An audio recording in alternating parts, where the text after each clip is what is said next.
बच्चों, अब हम प्रश्न संख्या 6 देखेंगे। प्रश्न संख्या 6 है, कोष्ठकेषु दत्तेषु शब्देषु समुचितां विभक्तिं योजयित्वा रिक्तस्थानानि पूरयते। कोष्ठक में दिए हुए शब्दों में उचित विभक्ति लगाकर रिक्त स्थान पूरे करिए। पहला वाक्य है, विद्यालयम उभयता वृक्षा सन्ति। विद्यालय के दोनों ओर पेड़ हैं। तो जहाँ पर उभयता शब्द आता है तो उसके आगे आने वाले शब्द में द्वितीया भक्ति का प्रयोग होता है, इसीलिए विद्यालय शब्द में द्वितीया भक्ति का प्रयोग हुआ है। अब दूसरा वाक्य है, खाली जगह है, फिर उभयता, फिर गोपालिका। अब ब्रैकेट में कृष्ण शब्द दिया है। अब कृष्ण शब्द में भी जो है आपकी द्वितीया भक्ति लगेगी, क्योंकि उभयता शब्द आया है। तो वाक्य बन जाएगा, कृष्णम उभयता गोपालिका। कृष्ण के दोनों ओर ग्वालिनें हैं। दूसरा वाक्य है, ग्रामम परितः गोचारण भूमि। गांव के चारों ओर गायों के चरने की भूमि है। तो जहाँ पर परितः शब्द भी आता है उसके आगे आने वाले शब्द में द्वितीया भक्ति का प्रयोग होता है। तो यहाँ पर हो जाएगा दूसरे वाक्य में डैश परितः भक्तः और ब्रैकेट में है मंदिर, तो इसमें हो जाएगा मंदिरम परितः भक्तः। मंदिर के चारों ओर भक्त हैं। तीसरा वाक्य है, सूर्याय नमः। बच्चों, मैंने आप लोग को पहले भी बताया है, जहाँ पे किसी को प्रणाम किया जाता है वहाँ पर चतुर्थी भक्ति होती है, जैसे गणेशाय नमः, शिवाय नमः। उसी तरह ये है सूर्याय नमः। अब खाली जगह दी हुई है, नमः शब्द है, ब्रैकेट में आपका है गुरु शब्द, तो यहाँ पर हो जाएगा गुरुवे नमः। चौथा वाक्य है, वृक्षस्य उपरि खगः। पेड़ के ऊपर पक्षी हैं। तो यहाँ पर कारक चिन्ह के है, तो यहाँ पर दूसरा वाक्य खाली जगह उपरि सैनिका, तो इसको हम बना देंगे अश्वसी उपरि सैनिका। अश्व के ऊपर जो है वो सैनिक है। अश्व मतलब घोड़े के ऊपर। तो इस तरह से बच्चों आपके वाक्य बन गए। पहला वाक्य है, कृष्णम उभयता गोपालिका।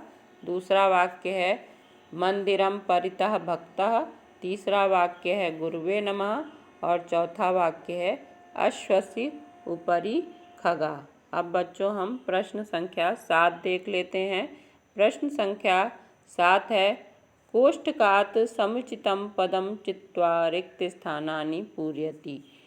कोष्ठक से समुचित पद चुनकर रिक्त स्थान पूरे करो। अभी आपने देखा था कि हमने विभक्तियों का प्रयोग करते हुए जो है क्वेश्चन प्रश्न संख्या 6 में जो है वो हमने वाक्य बनाए थे। अब यहाँ पर जो रिक्त स्थान पूरे करने हैं उनमें विभक्ति लगी हुई है। अब हमें देखना है कि कौन सी विभक्ति वाला जो शब्द है वो सही है। जैसे पहला वाक्य है, नमः दिया हुआ है और खाली जगह दी हुई है। तो अभी हमने आप लोग को बताया था, जहाँ प्रणाम किया जाता है वहाँ पर चतुर्थी भक्ति का रूप लगता है। तो हरिम और हरिये में से चतुर्थी भक्ति का रूप जो है वो हरिये है, इसलिए यहाँ पर हरिये नमः हो जाएगा। दूसरा वाक्य है, खाली जगह परितः कृषि क्षेत्राणि सन्ति। मैंने आप लोग को बताया था कि जहाँ पर परितः शब्द आता है उसके आगे आने वाले शब्द में द्वितीया भक्ति लगती है। तो यहाँ पर हो जाएगा ग्रामम परितः कृषि क्षेत्राणि सन्ति। गांव के चारों ओर जो है कृषि के खेत हैं। और तीसरा वाक्य है, नमः। नमः शब्द के योग में भी चतुर्थी भक्ति लगती है। तो अम्बायः षष्ठी भक्ति का रूप है और अम्बाए शब्द जो आया है वो चतुर्थी भक्ति का रूप है। तो यहाँ पर हो जाएगा अम्बाए नमः। चौथा वाक्य है, खाली जगह उपरि अभिनेता अभिनयम करोति। अब वाक्य आया है मंचस्य और मंचम। तो हमने अभी देखा था प्रश्न संख्या जो है 6 में कि उपरि शब्द से पहले षष्ठी भक्ति का प्रयोग हुआ था। तो यहाँ पर हो जाएगा मंचस्य उपरि अभिनेता अभिनयम करोति। मंच के ऊपर अभिनेता अभिनय करता है। तो प्रश्न संख्या 7 का ही 5वां वाक्य है, खाली जगह उभयता पुत्रो स्तः।